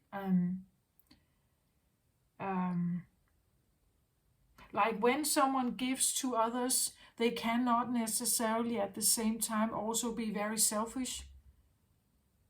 Like if you overgive here, you burn yourself out. Then at some point you will not have more energy left, right?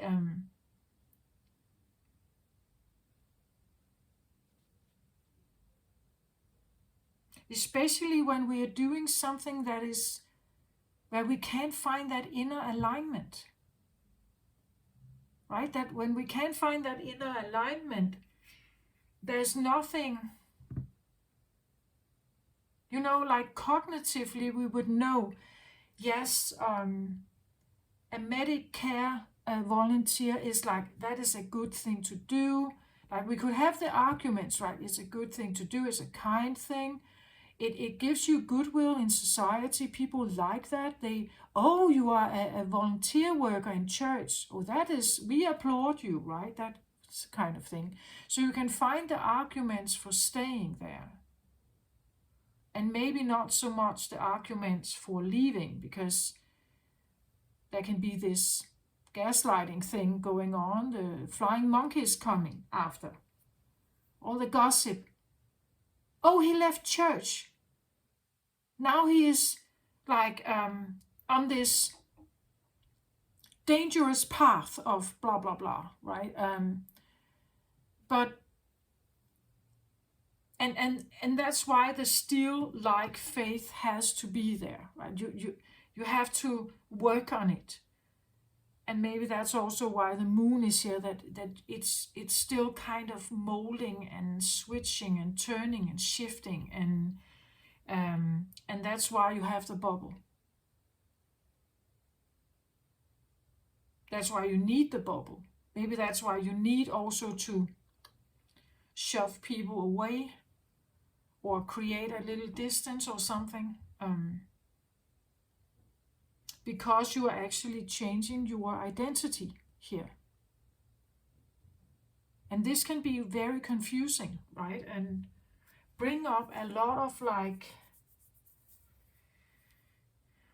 also fears, shame, maybe guilt, like I'm going to disappoint my family, or I'm going to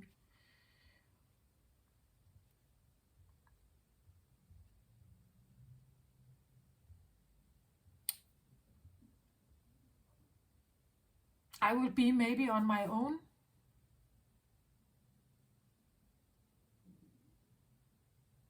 But I'm pretty sure that when you actually land in this energy, because I feel like that's what it's about actually. I feel, especially with Joan here, that there is something about that whatever you have been in is not resonating deeply in you. Even though you may have arguments, like logical society arguments that say that this is the right thing, you are in the right spot. But deep inside you there is another like dawning thought that kind of goes in the other direction.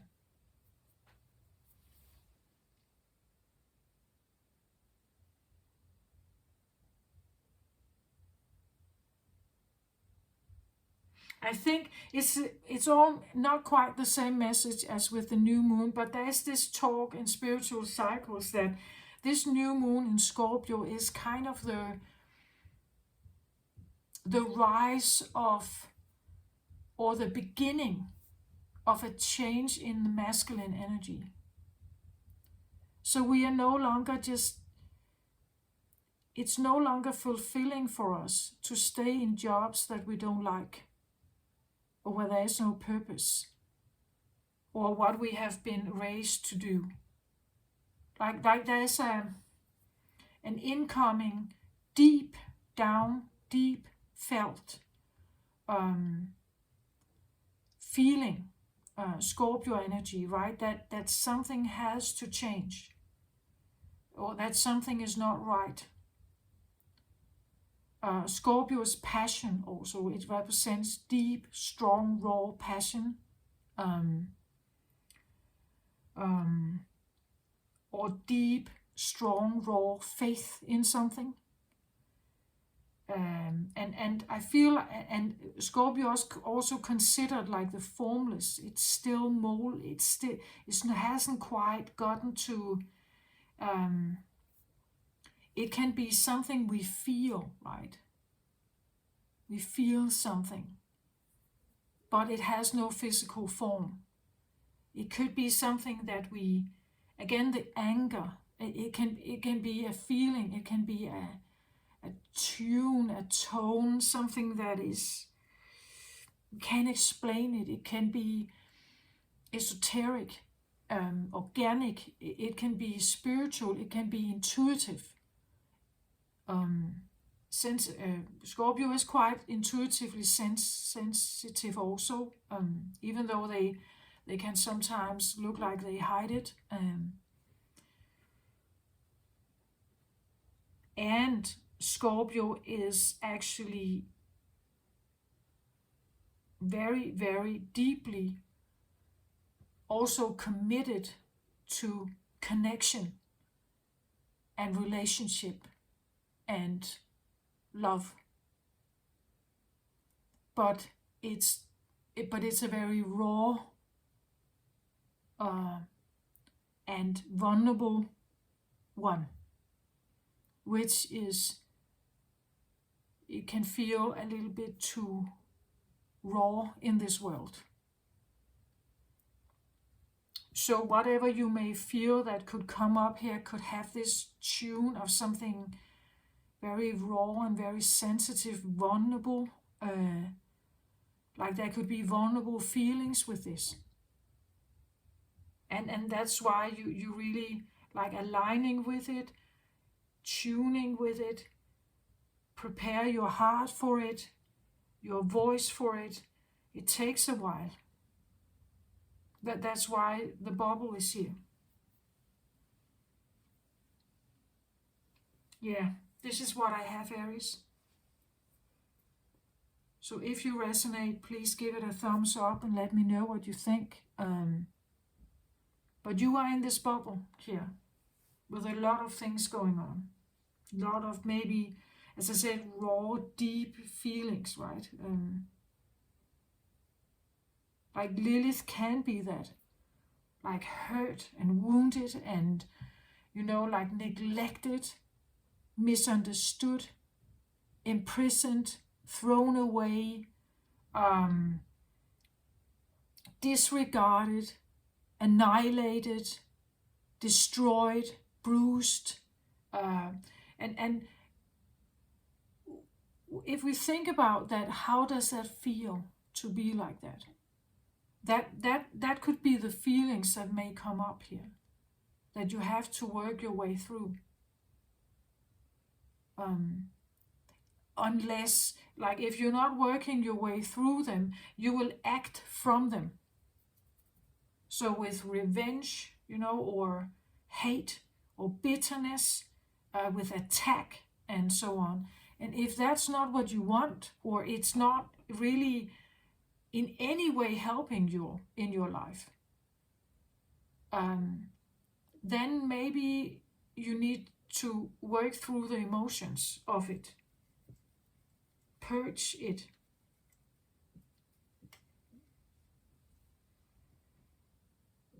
And maybe you are doing that. Maybe you're doing it in hiding or secretly, maybe with a therapist, maybe alone.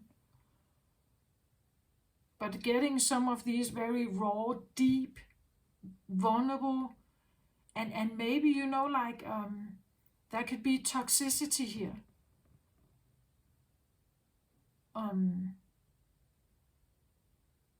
Because when something has been kept under lock for so long, or shoved out aside for so long, when you actually take it in, it could be starved, withered, full of mold. It's not just that you open and then it stands there in its prime energy. No, something happened to it under this lock. And those emotions will come. That is part of the illuminated path. That when you go down there, you will suddenly find something that there's a reason why you have why it may have been shoved away.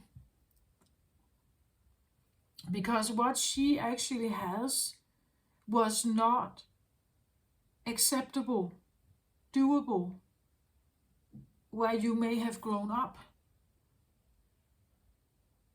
Like, you could have been in danger if this one showed herself. Like, you could have been like in an abusive home, right? That you would be beaten up, punished, starved or whatever, if she showed herself. Or that may at least be how you could feel or you felt. So it was safer somehow to align with this. It would keep you out of trouble. But at the same time, you put a lot of fire under lock. And that is not at all healthy, but it's also not like I've said before, fire has to move. Like, if you put it in one spot and keep it under lock, it festers and it burns you, and it becomes this frustrating, and eventually there can be like this volcano eruption. So she could be that, right? She could be this volcano eruption. Out of nowhere or out of the blue. Suddenly she's just there with her voice here.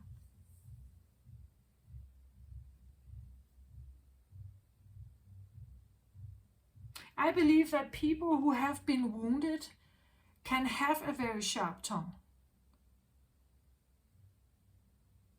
Especially a Lilith, because she takes no crap. Like she's like a queen of swords. A queen of swords. She takes no crap. Like, don't even try, right? I cut your head off. Like she's not open. She's not forthcoming. Like not when she is in her aggressive mode or a wounded state. And I want to say Lilith represents that state, that deep, wounded, held down, neglected, annihilated, destroyed, broken energy. That's Lilith here.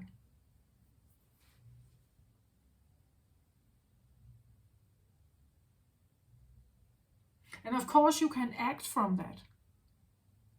Like you can become very angry and aggressive, but Joan here, it's like she has worked her way through this and found out who she really is, and then she turns it into her own crusade here.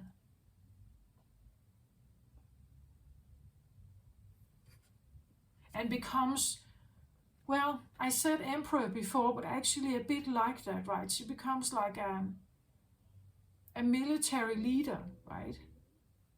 That starts or is at least part of a war here, or she's fighting for something.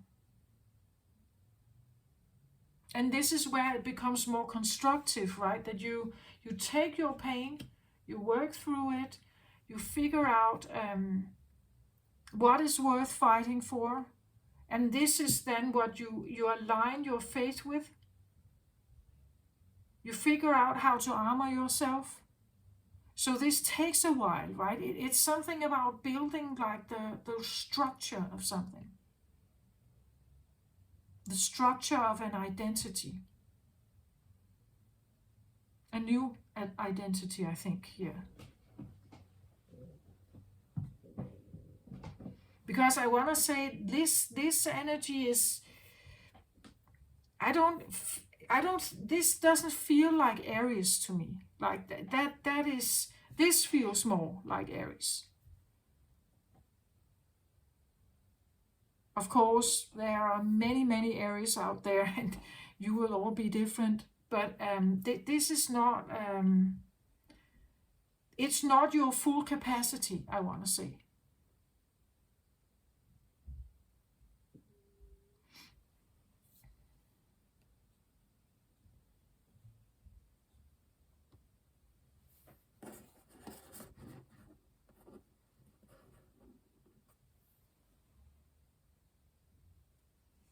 Yeah. And to just finish off, I get the Two of Wands here. And this fire energy again, where to put my fire, right? Where do I want to use my energy? Two of Wands is usually like the split, like being frustrated about which one to choose. Which one is the right one? And being in that bubble, looking for that kind of answer.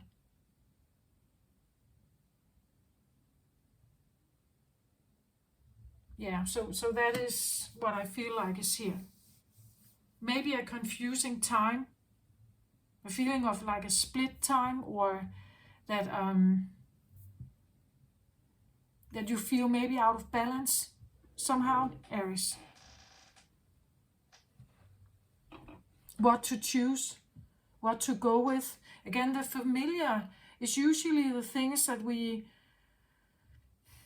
even though it's maybe not right, it feels more safe.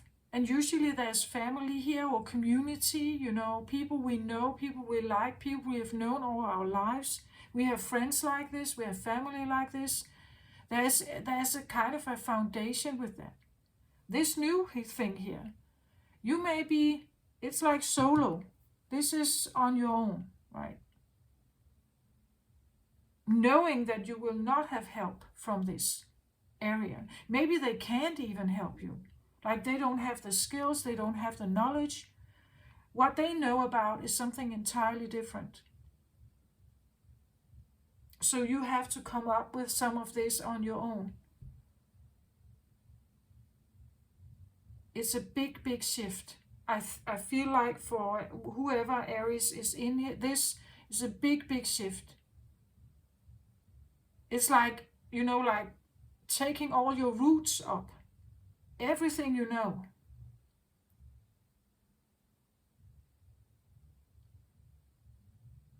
But it's like, I also feel like you can't stay. Like, staying is not, it's not an option, actually. And I feel like that's actually often the case with spiritual awakenings. It's like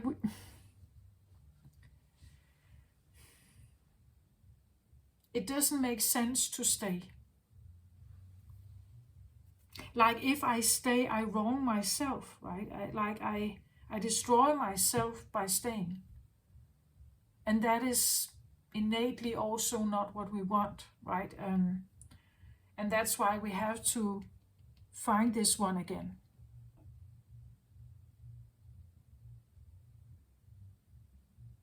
Yeah, this is what I have. I hope this helped.